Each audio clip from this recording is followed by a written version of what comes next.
told your friend you're not okay, and tell me what's wrong and why you never said you felt that way. Even when you feel low, you can still go. Even when you feel slow, you अस्सलाम वालेकुम everyone, कैसे हैं आप सब लोग। और मैं हूं शगुफ्ता अली। आज हम बूटस्ट्रैप की नई एपिसोड के साथ आपकी खिदमत में हाजिर हैं।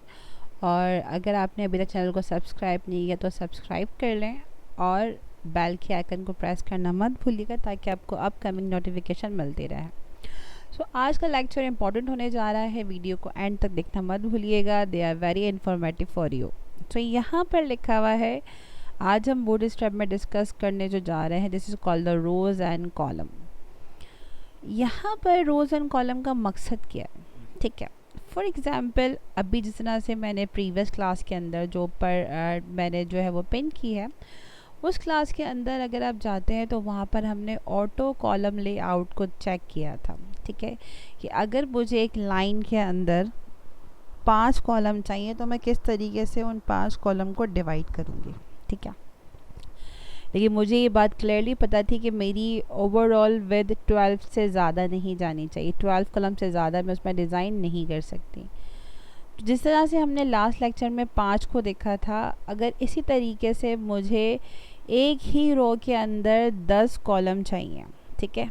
और अगर मैं उन 10 कॉलम को डिवाइड करना चाहती हूँ कि मैं पहली रो में 4 कॉलम चाहती हूँ हर डिवाइस के हिसाब से, दूसरी रो में 4 कॉलम चाहती हूँ हर डिवाइस के हिसाब से, और तीसरी रो में मैं 2 कॉलम चाहती हूँ हर डिवाइस के हिसाब से, तो वो मैं किस तरीके से करूँगी। तो यहाँ पर रो एंड कॉलम बहुत ही अच्छा रिस्पॉन्सिव जो है आपके लिए कंटेंट है, इसको यहाँ पर प्रैक्टिकली हम देखते हैं। तो सबसे पहले क्लास यहाँ पर लाइक दैट हमने एक रो बनाई है और LG कॉलम ऑटो लिया हुआ है हमने, तो मैं यहाँ से इसको रिमूव कर देती हूँ।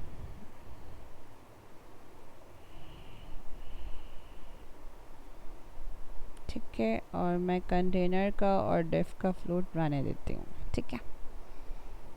सो अभी यहाँ पर सिंपल आपने ऑफिशियल वेबसाइट पे जाना है बूटस्ट्रैप की। अगर आप चेक करना चाहें, वहाँ पर हर एक चीज़ अवेलेबल है, बिल्कुल आप वहाँ जाके भी चीज़ों को रिकॉल कर सकते हैं।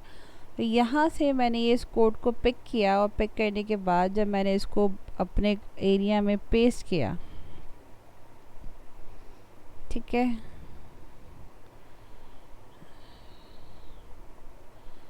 सो कंटेनर 2 दफ़ा है, मैं कंटेनर को रिमूव कर देती हूँ और एक इसका डिव भी मैं ख़त्म कर देती हूँ। अब यहाँ पर समझने वाली चीज़ है कि देखिए, अगर आप, मैं फ़िलहाल बैकग्राउंड थोड़ा सा लाइट लेती हूँ, इसी में मैं एक बीजी क्लास सेट कर देती हूँ।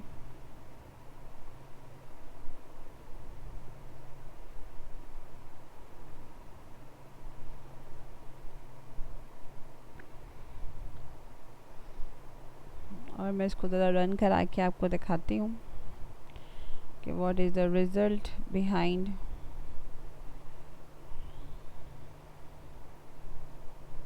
लाइक दैट, ठीक है। मैं ज़रा बैकग्राउंड कलर इन चारों में फिल करना चाहती हूँ।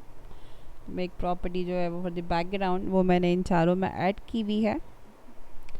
मैं फ़ौरन से इसको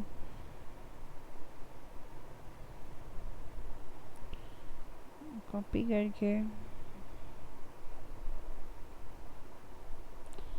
जस्ट ताकि मेरा डेटा आपको हाईलाइट हो। ओके, अब जो कॉन्सेप्ट समझने वाला है वो ये कि आपने रोज़ एंड कॉलम 2 लिखा है। इसका कहने का मतलब ये कि अगर आपने 4 कॉलम बनाए हैं एक रो के अंदर, ठीक है, लेकिन आप ये चाहते हैं कि हर रो जब भी आप लार्ज डिवाइस पे लेके जाएं, स्मॉल डिवाइस पे लेके जाएं या एक्स्ट्रा स्मॉल पे लेके जाएं, तो ऑटो चारों कॉलम को 2-2 करके शो करे, जिस तरीके से अभी आपको इस प्रीव्यू के अंदर ये शो कर रहा है।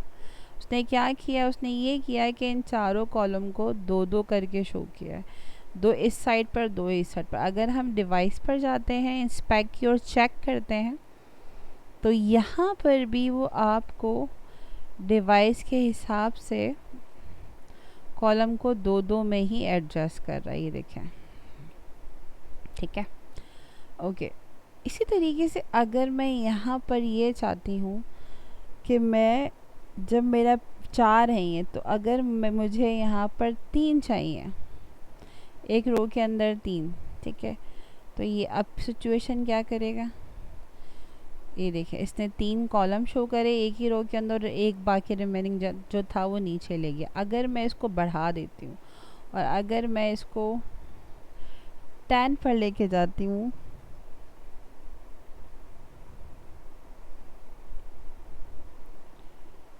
सिक्स हो गए,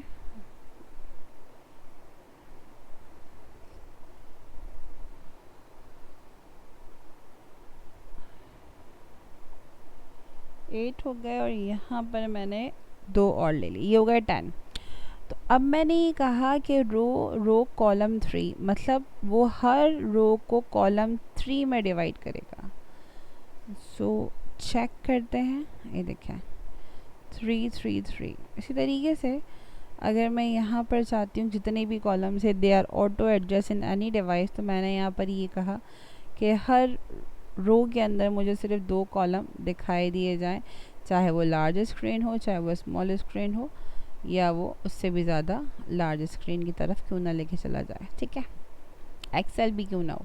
ये देखें, तो यहाँ पर जो भी कंटेंट मैं यहाँ पर अगर कोई भी रैंडमली टेक्स्ट अप्लाई करती हूँ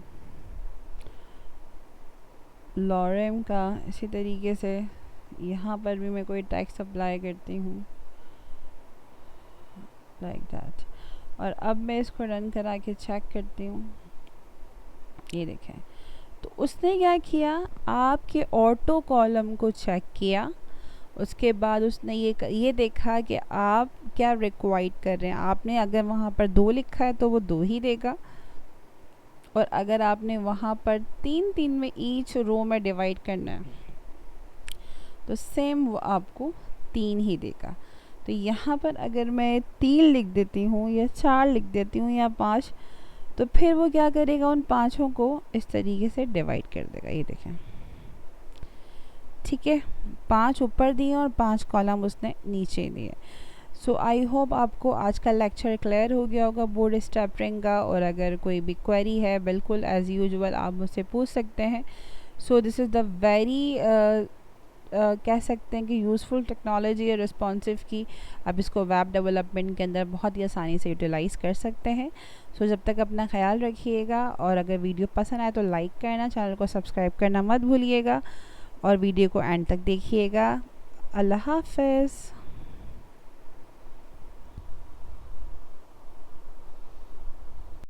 I know you told your